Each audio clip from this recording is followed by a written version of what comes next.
देखो तो हम लोग सैम्पल क्वेश्चन पर डिस्कस कर रहे हैं। बेसिक पहले हम लोग मैथ बेसिक का डिस्कस कर लेंगे और मैथ बेसिक के बाद मैथ स्टैंडर्ड पर डिस्कस करेंगे।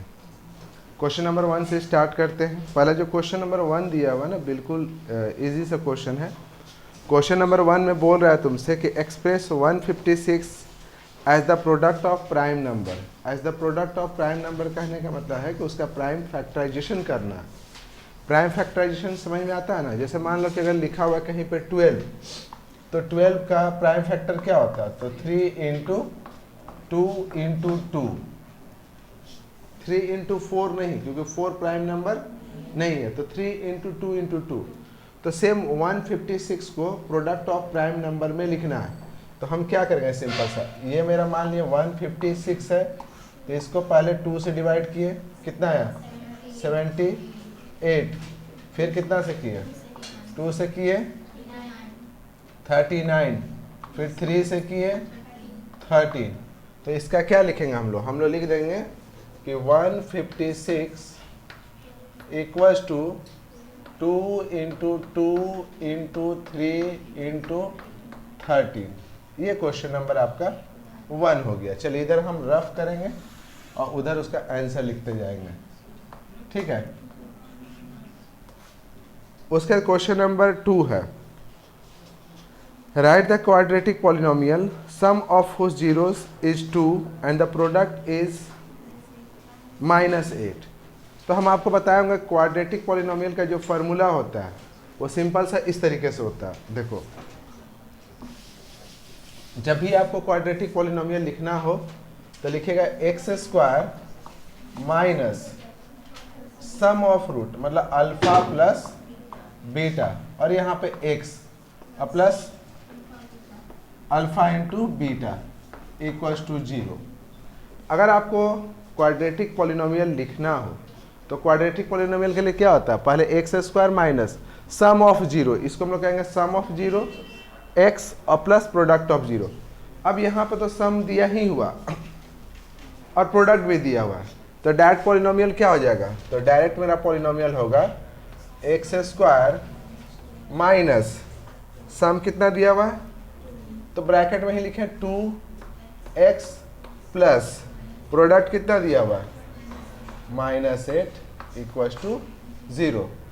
x² minus 2x minus 8 equals to 0। Next question क्या है कि गिवन HCF 96 एंड 404, मतलब ये दो नंबर की बात कर रहा है। यहाँ पे दो नंबर दिया हुआ है, एक नंबर है 96 और एक नंबर है 404। अगर आपके पास ऐसे लिखा हुआ है HCF 96 104, इसका मतलब ये नंबर 96 और 104 का HCF जो है वो आपका कितना दिया हुआ है? 4, और आपसे LCM 404, लेट्स चलिए 404। तो दो नंबर है, एक 96 और 404, उसका HCF कितना है? 4। LCM निकालना है, तो हमेशा आपको याद क्या रखना है कि HCF into LCM equals to product of number, product of number, ठीक है। तो यहाँ पे HCF है 4, LCM हमको मालूम नहीं है। HCF है 4, LCM हमको मालूम नहीं है, और प्रोडक्ट ऑफ नंबर तो 96 इंटू 100, अच्छा 404, सॉरी 404। तो आपका LCM कितना हो गया? LCM हो गया 96 इंटू 404 बाय में कितना? 4। यहाँ से काट दीजिए 101।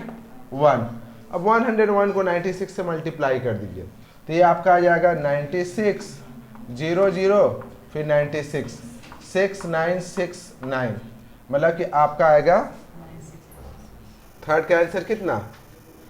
LCM यहाँ पर ऐसे लिख देंगे LCM 96 104 इक्वल्स, अच्छा 404 9696, एग्जाम में जो आप आंसर लिखोगे बस यही लिखोगे, उससे ज़्यादा नहीं, ठीक है ना। रफ आपको जो करना है रफ करते रहिएगा। उसके बाद है स्टेट द, इसको छोड़िए। On comparing the ratio of coefficient find out whether the pair of equation consistent और इनकंसिस्टेंट। कंसिस्टेंट और इनकंसिस्टेंट चेक करने के लिए आपके पास दो कंडीशन है। पहले अगर आप चेक कीजिए A1 बाई A2 अगर इक्वल हो जाए B1 बाई B2 तो ये इनकंसिस्टेंट है। और अगर A1 by A2 does not equal हो B1 बाई B2 के तो ये कंसिस्टेंट है, ठीक है। अगर दोनों इक्वल हो जाए तो इनकंसिस्टेंट, और अगर इक्वल नहीं हो तो ये इनकंसिस्टेंट और ये कंसिस्टेंट। अब आपके पास क्या है कि दिया हुआ है दो इक्वेशन। देखो लीनियर इक्वेशन जो होता है इन टू वेरिएबल उसको हम लोग ऐसे लिखते हैं A1x B1y plus C1 equal to 0, फिर A2x B2y plus C2 equal to 0। अब आपका यहाँ पे क्या क्वेश्चन है, दिया हुआ x minus 2y equal to 0 और फिर 3x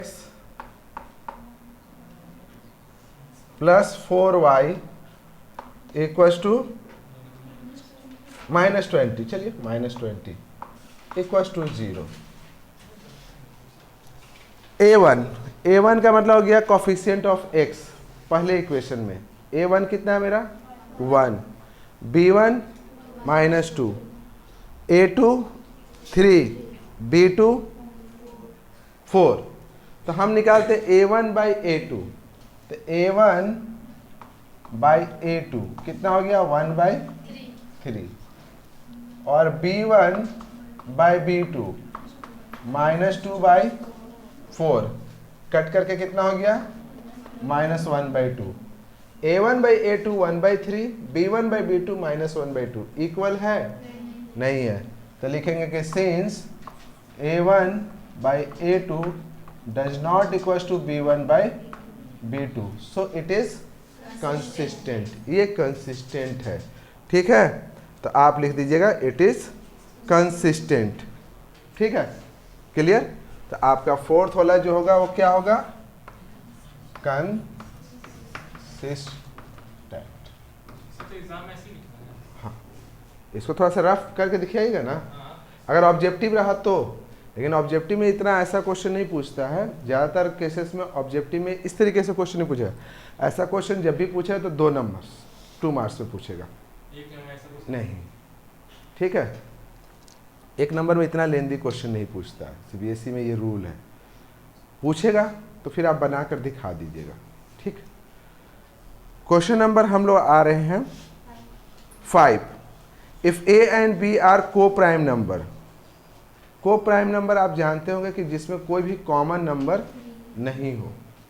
तो अगर कॉमन नंबर मतलब कि कोई भी कॉमन नंबर नहीं हो, जैसे कि आप कह सकते हैं 3 एंड 4, 3 और 4 में क्या कॉमन है, कुछ नहीं है, तो इसका मतलब 3 और 4 को प्राइम है। 5 और 4 में क्या कॉमन है, कुछ नहीं है, मतलब वो को प्राइम है। 7 और 8 में क्या कॉमन है, कुछ नहीं, तो क्या उसका होगा, उसका कॉमन नहीं है कुछ। तो इस तरह के जब भी को प्राइम नंबर हो, को प्राइम नंबर और दोस्त नंबर जिनके बीच में कोई कॉमन फैक्टर नहीं हो, कोई भी ऐसा नंबर जिनके बीच में कोई कॉमन फैक्टर नहीं हो, उसको हम लोग को प्राइम कहते हैं। तो अगर को प्राइम है तो जब उनके बीच में कोई कॉमन फैक्टर है ही नहीं, तो इसका मतलब उसका HCF हुआ 1। तो कितना भी कोई भी को प्राइम नंबर हो उसका HCF अगर आप निकालिएगा तो क्या होगा 1। और अगर को प्राइम नंबर का LCM निकालना हो तो आप उसका प्रोडक्ट निकाल दीजिएगा। जैसे 3, 4 को प्राइम नंबर है, चूंकि उन दोनों में कोई कॉमन नंबर नहीं है, तो उसका HCF होगा 1। और एलसीएम कितना होगा, तो 3 इंटू 4 12। 5 4 को प्राइम नंबर है क्योंकि इनके बीच में कोई कॉमन नंबर, तो एलसीएफ हुआ 1 और एलसीएम हुआ 5 इंटू 4 20। क्लियर। तो को प्राइम का एचसीएफ हमेशा 1 होगा और एलसीएम उस नंबर का प्रोडक्ट होगा। क्लियर। तो यहाँ से आपका जो एचसीएफ होगा वो चूंकि को प्राइम है इसलिए कितना होगा, ए बी एक्स वाई इन सब नंबर से नहीं घबराना है, ए बी को प्राइम है इसका मतलब कि उसका एचसीएफ 1 हुआ। और एलसीएम अगर ए बी है तो एलसीएम कितना होगा, ए इंटू बी। आप ये नहीं ना लिख दीजिए product of number, A into B. Next question देखिए, find the area of a sector of a circle with radius 6 centimetre if angle of the sector is 60 degree, take pi 22/7। Area of sector आप लोग को बताया गया होगा, area of sectors का formula है ना। देखो area of sector, area of sector ये होता है थीटा बाई 360 पाई आर। अब थीटा दिया हुआ है, कितना दिया हुआ है 60, तो आप बस वैल्यू रख देना है 360 इंटू पाई 22/7 इंटू आर 6। चलिए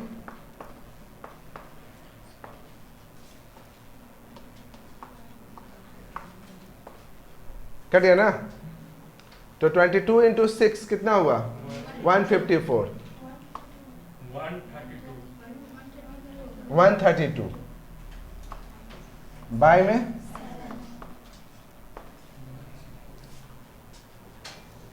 इसको हम लोग चाहें तो डेसिमल में निकाल सकते हैं ना। तो 132 सेंटीमीटर स्क्वायर लिखिए या डेसिमल में निकालिए। तो 132 डिवाइडेड बाई 7, 1 टाइम में 7, फिर 5 2, 7 बार में 49, 3 ठीक है ना, 0 4 28 2 0, फिर 2, फिर यहाँ 14 6 8,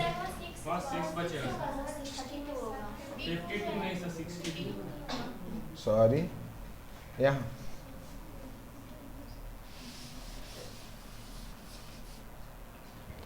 62, तो 1 उसके बाद 8 56 फिर 6, तो यहाँ 0 दे दिए, फिर 8 कितना 56, फिर यहाँ 4 0 कितना 5 35, फिर आएगा 7, मतलब राउंडिंग कर दीजिएगा तो ये आएगा 18.86 सेंटीमीटर स्क्वायर अप्रॉक्स, यही आंसर आएगा। ठीक है ना। तो आपका इसका आंसर हो गया 18.86 सेंटीमीटर स्क्वायर। नेक्स्ट उसी में और करके क्वेश्चन है कि a horse can tied to a pole with 28 metre long rope, find the perimeter of the field where the horse can graze. तो अगर एक घोड़े को एक रस्सी से बांध दिया जाता है, कितना एरिया का वो घास को खा सकता है। देखिए अगर ये घोड़े का रस्सी का लेंथ है तो वो एक सर्कुलर पाथ में, मतलब एक सर्कुलर एरिया में आराम से घास को खा सकता है ऐसे। अब ये जो इसका रस्सी का लंबाई है वो उस सर्कल का रेडियस का काम करेगा। तो अब यहाँ पे रस्सी की लंबाई कितनी दी हुई है 28 मीटर। क्वेश्चन कह रहा है find the perimeter of field. अब इस फील्ड का पेरीमीटर निकालना, तो पेरीमीटर का फॉर्मूला क्या होता है 2 पाई आर होता है ना। पेरीमीटर बराबर क्या होता है 2 पाई आर। तो 2 और पाई का वैल्यू 22/7 और आर तो आपका 28 दिया ही हुआ है। इससे आप काट लीजिएगा 4 कितना हुआ 8, 22 इंटू 8 176। मीटर। और इसका हाँ 1 उसी का है ना 5। ओफो 5 का 1 था, ये 6 का है, इसका आएगा 176 और यहाँ पर 5 का तुम्हारा आंसर था 1। ठीक है। Question number 7, in a given figure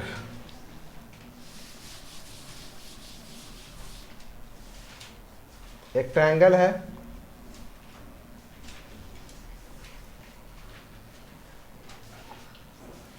ठीक है, इस तरीके से ए बी सी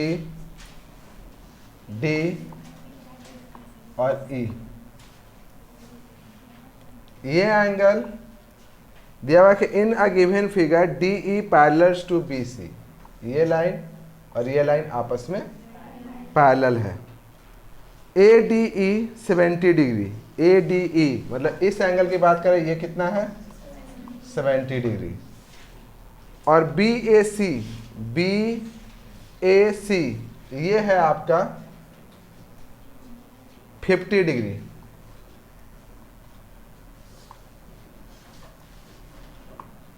ये वाला।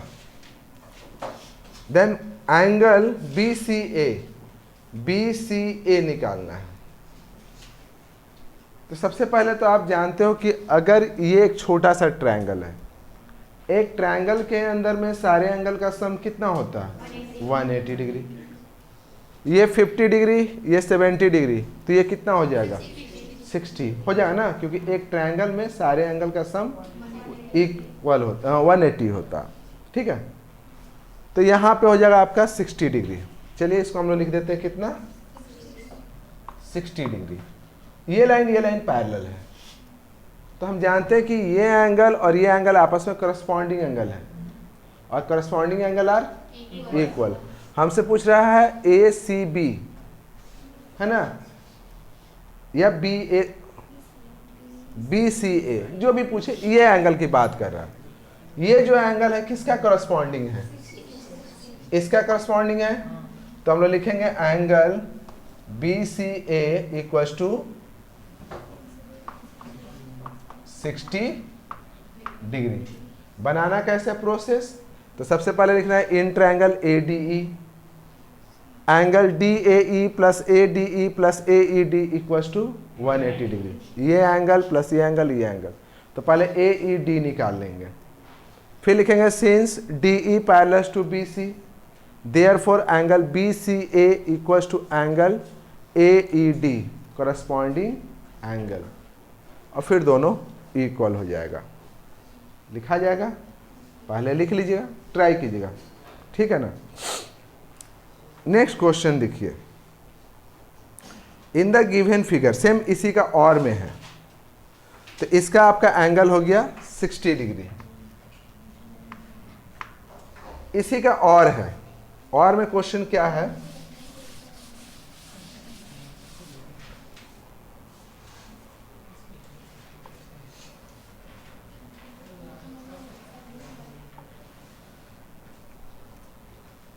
ए बी सी और डी ई है।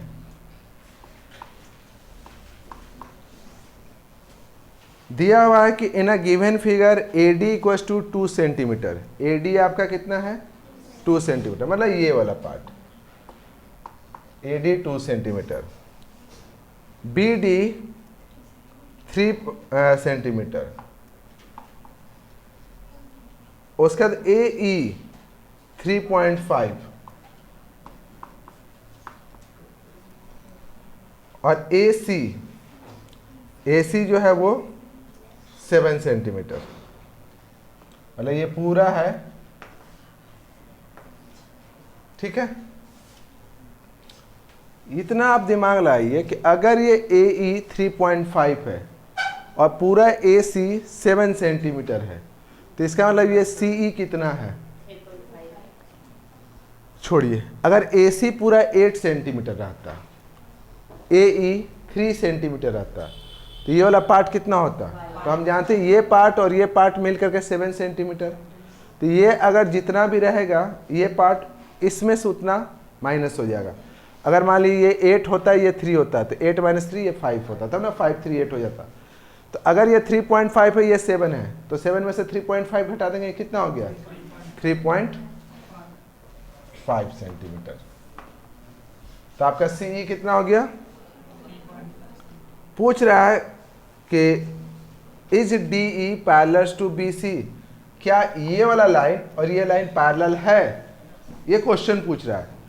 ये लाइन पैरेलल है, तो हमेशा याद रखना थेल्स थ्योरम से ये लाइन पैरेलल होगा। अगर ये लाइन पैरेलल होगा तो इन दोनों साइड का रेशियो आपस में इक्वल होता है। मतलब कि AD बाय BD इक्वल होता है AE बाय CE के। कब? जब ये लाइन आपस में पैरेलल होता है। अगर पैरेलल नहीं हुआ तो इक्वल भी नहीं होगा, ठीक है। और अपोजिट चलते, इसका कन्वर्ज, कि अगर इन दोनों का रेशियो आपस में इक्वल है, मतलब ये रेशियो इक्वल है, तो पैरेलल होगा, ठीक। पैरेलल हुआ तो रेशियो इक्वल होगा, और अगर रेशियो इक्वल हो गया तो पैरेलल होगा। तो हमको पैरेलल प्रूफ करना है। तो पैरेलल प्रूफ करना है तो हम रेशियो चेक कर लेते हैं कि अगर दोनों का रेशियो इक्वल हो गया तो दोनों पैरेलल होगा। तो पहले लिखते हैं AD बाई BD। तो AD बाई BD कितना है? 2/3। और AE बाई CE कितना है? 3.5/3.5 1। ये आया 1 और ये आया 2/3, इक्वल है? नहीं है। ये दोनों आपस में इक्वल नहीं है। तो जब इक्वल नहीं है तो इसका मतलब पैरेलल भी नहीं होगा, है ना। तो लिखेंगे कि सिंस AD बाई BD ये दोनों इक्वल नहीं है, इसलिए पैरेलल भी नहीं है। क्लियर? चलिए क्वेश्चन नंबर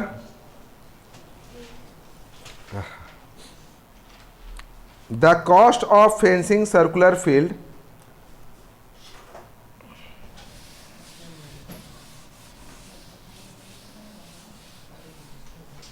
यहां पर लिख देते हैं।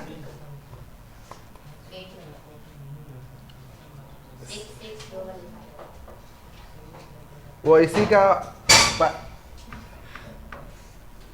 नॉट पैरेलल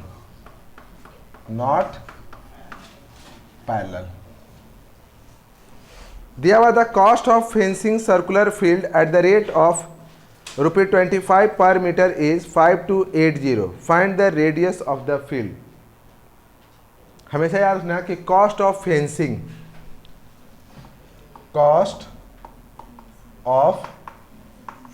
फेंसिंग मतलब आप समझते हैं,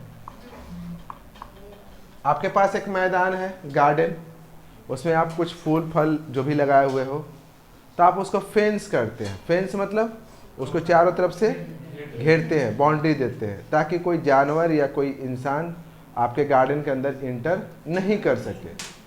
तो वो फेंस करना होता है। तो फेंस कहाँ कीजिएगा? उसका पेरीमीटर को। तो कॉस्ट ऑफ फेंसिंग जब भी आपको निकालना हो तो हमेशा याद रखना है क्या? Perimeter into rate. हमेशा अगर आप कॉस्ट ऑफ फेंसिंग दिया हुआ है और रेट दिया हुआ है, रेट पहचानने का सिंपल सा तरीका है, पर मीटर पर सेंटीमीटर ऐसे पर करके लिखा रहेगा पर। तो उसका मतलब आप समझ लीजिएगा कि वो क्या है? रेट है।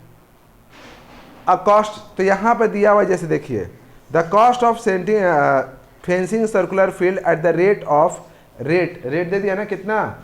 24 पर मीटर, तो वो रेट हो गया। और कॉस्ट कितना है? 5280।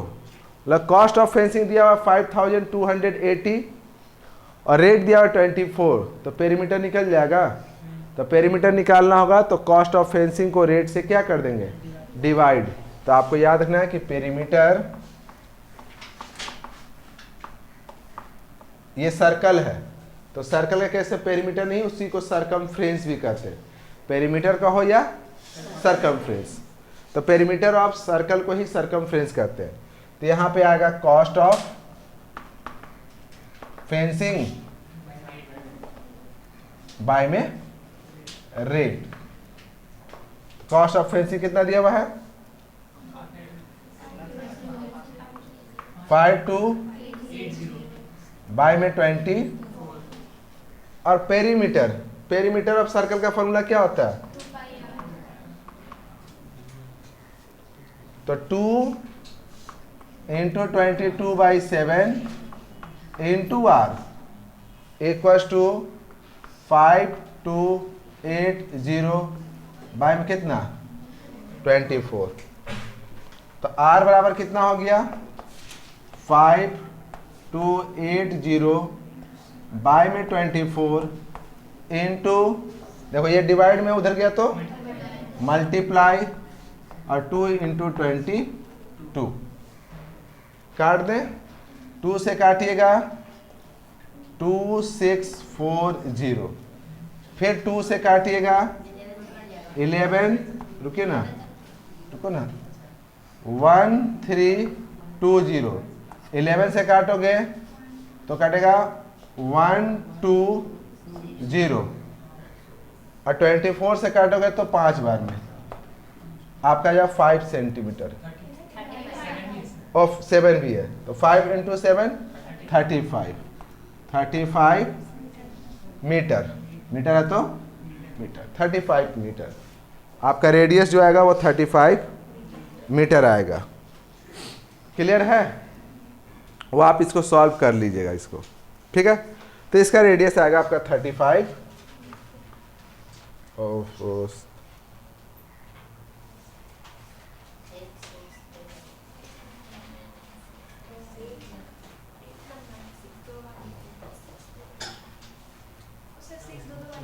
अच्छा कोई बात नहीं, चलिए ये 7 है और ये आपका 8 है। क्लियर है यहाँ तक।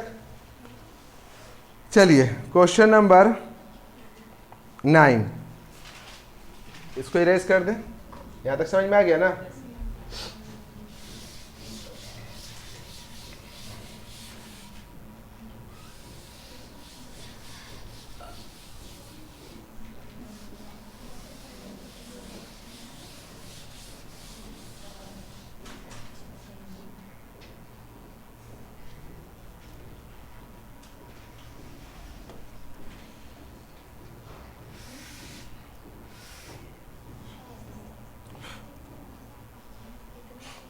Question number 9. A tree break due to the storms and the broken part. मान ले कि एक मेरे पास इस तरीके से ट्री था, आंधी आया या तूफान आया, मान लीजिए ये आपका ग्राउंड है ऐसे। अब आंधी में आने के कारण मान लीजिए कि ट्री जो है यहाँ से टूट गया, यहाँ से टूटा तो ऊपर वाला पोर्शन ऐसे आके लटक गया। जो ये वाला पोर्शन था, ये वाला, यही पोर्शन आपको ऐसे हो गया, समझे। ये वाला पोर्शन ऐसे मुड़ के गिर गया, जमीन को टच कर गया, मेकिंग एन एंगल 30 डिग्री। और कितने डिग्री का एंगल बनाया 30 डिग्री का। ये जो एंगल है वो बना 30 डिग्री।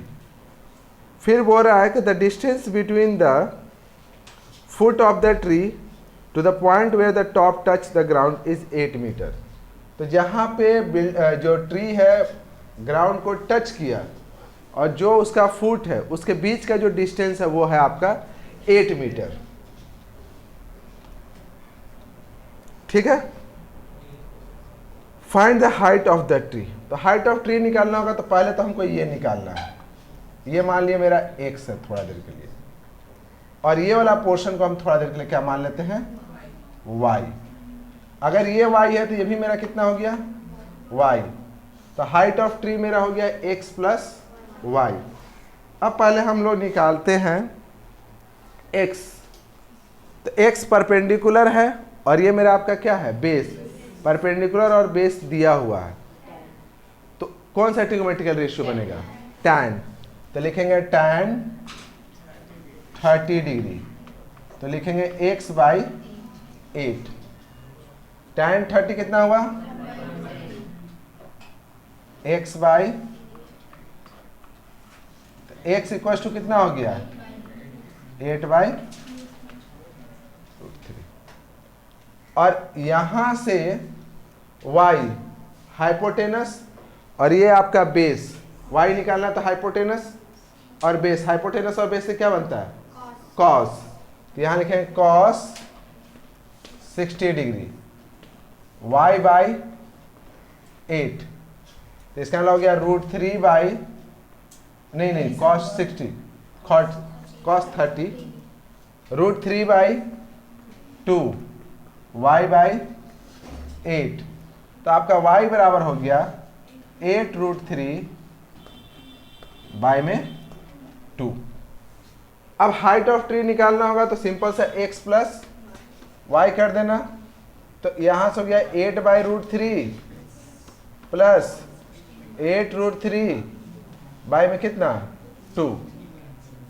अब यहाँ पे एलसीएम लेने में आपको थोड़ा सा कंफ्यूजन होगा, कोई दिक्कत नहीं है। अगर एलसीएम लेने में कंफ्यूजन हो तो नीचे में सामने सामने मल्टीप्लाई करना, तो 2√3 और ऊपर में क्रॉस, तो इससे इसको मल्टीप्लाई किया कितना हो गया 16, √3 इंटू √3 3 इंटू 8 24, तो आपका हो गया यहाँ पे 40 बाई 2√3, इसको काट दीजिएगा कितना हो गया 20 बाई √3, नीचे मत छोड़िएगा, इसको रेशनलाइज कर देना, तो √3 बाई √3 मतलब 20 √3 बाई 3, वही हाइट ऑफ ट्री होगा। अगर आप डेसिमल में निकालना चाहें तो डेसिमल में भी निकाल सकते हो, 20 √3 बाई 3। ठीक है, नेक्स्ट क्वेश्चन हो गया आपका, इसको इरेज कर दे।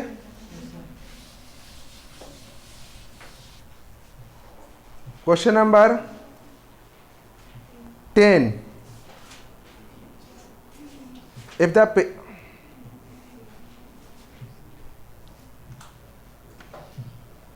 20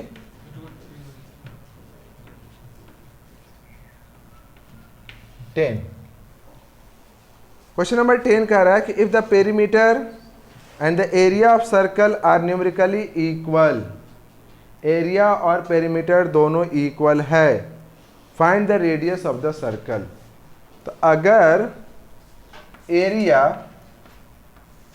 और पेरीमीटर सर्कल का इक्वल है तो हम लिख दिए equal, area equals to perimeter, area का फॉर्मूला और पेरीमीटर का, ठीक है ना। अब यहां से पाई से पाई, आर से आर, तो आर बराबर कितना बचा 2, पाई से पाई कट गया, आर स्क्वायर था, इधर एक आर था, एक आर कट गया, आर इक्वल टू कितना हुआ 2, तो आर का वैल्यू आएगा 2। तो आर रेडियस अगर आप 2 मीटर लीजिएगा और सर्कल का आप पेरीमीटर निकालो और एरिया निकालो, दोनों सेम आएगा। ठीक है, तो इसका आंसर आपका कितना होगा 2 सेंटीमीटर मीटर जो भी हो वो आएगा। क्वेश्चन नंबर 10 कह रहा है कि आपको इंपीरिकल फार्मूला बताना है, मीन मीडियन और मोड को रिलेशन से एक इंपीरिकल फार्मूला बनता है जो आप क्लास 7 या 8 में पढ़े होंगे, जिसे मीन मीडियन और मोड के बीच में रिलेशनशिप होता है। वो फार्मूला होता है जब मोड, देखो मोड निकालना रहे तो पहले हम लोग मीडियन निकाल लेते हैं, फिर मीन निकाल लेते हैं और मोड के लिए फार्मूला लगाते हैं। तो मोड के लिए जो फार्मूला होता है, जो इंपीरिकल फार्मूला ये बात कर रहा है, तो मोड इक्वल्स टू होता है 3 इंटू मीडियन माइनस 2 मीन, ये आपका इंपीरिकल फार्मूला हो गया। क्वेश्चन नंबर 12, बस इंपीरिकल फार्मूला लिखना है, इंपीरिकल फार्मूला लिख दिए। To divide a line segment BC internally in the ratio 3:5 we draw a ray BX such that angle CBX is an acute angle. What will be the minimum number of point to be located at equal distance on a ray BX? देखो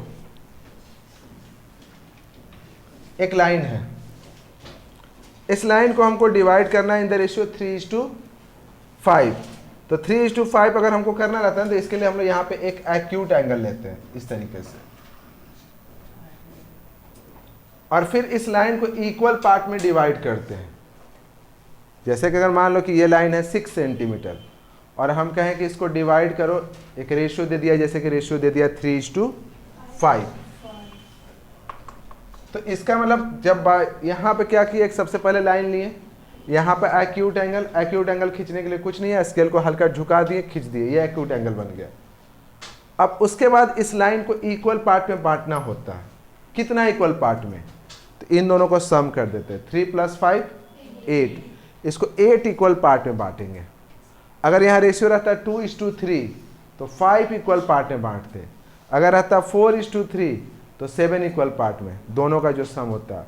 तो आपको पता है, पहले इसको हम लोग equal part 1 2 3 4 5 6 7 8, फिर हम लोग ये लास्ट वाला पॉइंट को इससे मिला देते हैं, और फिर थर्ड 1 2 3 ये है ना यहाँ पे, इसके पैरेलल फिर यहाँ से लाइन खींचते हैं, और तब ये आता है यहाँ से ऐसे, तब ये 2 इक्वल पार्ट में बढ़ता है 3:5। समझे? तो मिनिमम पॉइंट कितना लेंगे? तो जो इसका सम होगा वो, समझ में? यही पूछ रहा। तो हम लोग कितना पॉइंट लेंगे यहाँ पे? 8। तो यहाँ पे 8, 12 का आंसर होगा आपका 8। उसका question number 13, for what value of p does the pair of linear equation 4x py + 8 and 2x + 2y + 2 has unique solution. Unique solution आप जानते हैं तब होगा जब a1/a2 does not equal to b1/b2। तो यहाँ पे आपका इक्वेशन दिया हुआ है 4x py 8 0, और फिर दिया हुआ है 2x 2y 2 = 0। यूनिक सॉल्यूशन है। तो यूनिक सॉल्यूशन तब होगा जब a1/a2 does not equal to b1/b2। तो a1 कितना है यहाँ पे 4/2, और b1/b2 p/2, क्रॉस मल्टीप्लाई 2 को इधर ले आएंगे तो ये सब कट जाएगा 2 बार में। तो p does not equal to 2 × 2, तो p does not equal to 4। p का वैल्यू 4 के इक्वल नहीं होना चाहिए। अगर यहाँ p के जगह पे, मतलब p जो है ना, वहाँ 4 के अलावा कोई भी वैल्यू रख दो, कोई भी, वो हमेशा यूनिक सॉल्यूशन देगा। सिर्फ 4 नहीं, 4 छोड़ के दुनिया का कोई वैल्यू रख दोगे वो कैसा सॉल्यूशन देगा? यूनिक। तो यहाँ पे p does not equal to कितना होना चाहिए? 4। डज नॉट इक्वल टू 4 मतलब 4 नहीं होना चाहिए, 4 के अलावा दुनिया का कोई भी नंबर होना चाहिए। उसी का और भी दिया हुआ, what type of straight line will represented by the system of equation 2x + 3y 5 4x + 6y 7। तो पहला देखो यहाँ पर पूछ रहा है तुमसे कि ये किस तरह का लाइन होगा, मतलब कि पैरेलल, इंटरसेक्टिंग,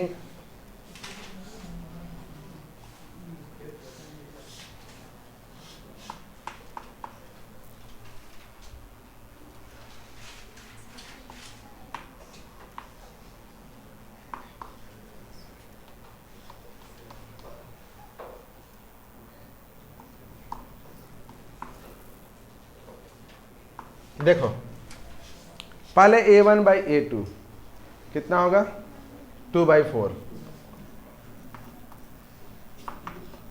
2/4 मतलब 1/, फिर a1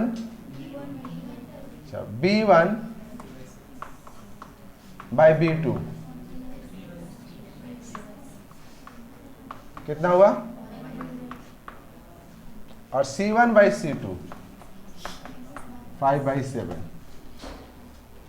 A1/A2 इक्वल है B1/B2 के, नॉट इक्वल टू C1/C2। इसका मतलब ये दोनों लाइन आपस में पैरेलल है, समझे। A1/A2 B1/B2 के इक्वल है, लेकिन C1/C2 के इक्वल नहीं है। A1/A2 इक्वल्स टू B1/B2 लेकिन does not equals to C1/, तो ये पैरेलल है। और अगर ये भी इक्वल हो जाता तो कॉन्करेंट हो जाता, समझे। एक के ऊपर दूसरा लाई कर देगा, ओवरलैपिंग लाइन आप कह सकते थे, उसके ऊपर लाई कर जाएगा। तो ये कैसा लाइन है? पैरेलल लाइन है, ठीक है। तो क्वेश्चन नंबर 14 बता देते हैं, फिर नेक्स्ट क्लास में इसको फिर डिस्कस करेंगे आगे।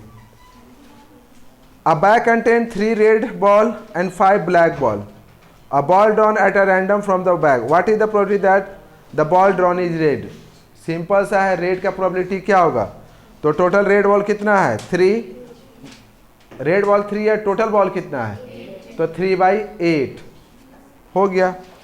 अ डाई थ्रोन वंस, डाई को एक बार फेंका गया, तो डाई को एक बार फेंकेंगे तो 1 2 3 4 5 6 होता है। टोटल आउटकम कितना हुआ? 6। What is the probability getting a prime number? तो डाई फेंकेंगे तो 1 2 3 4 5 6, इसका प्राइम नंबर कौन कौन सा है? 1 प्राइम नंबर नहीं है, 2 प्राइम है, 3 प्राइम है और 5 प्राइम है। तो टोटल प्राइम नंबर कितना हुआ? 3। टोटल नंबर कितना हुआ है? 6।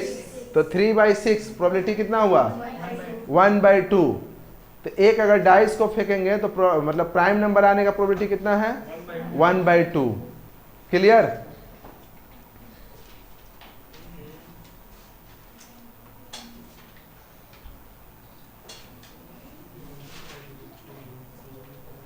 दिया हुआ है कि a tower stand vertically on the ground, ये बन जाएगा ना। ये प्राइम नंबर याद रखिएगा। एक टावर जो है वर्टिकली ग्राउंड पे खड़ा है,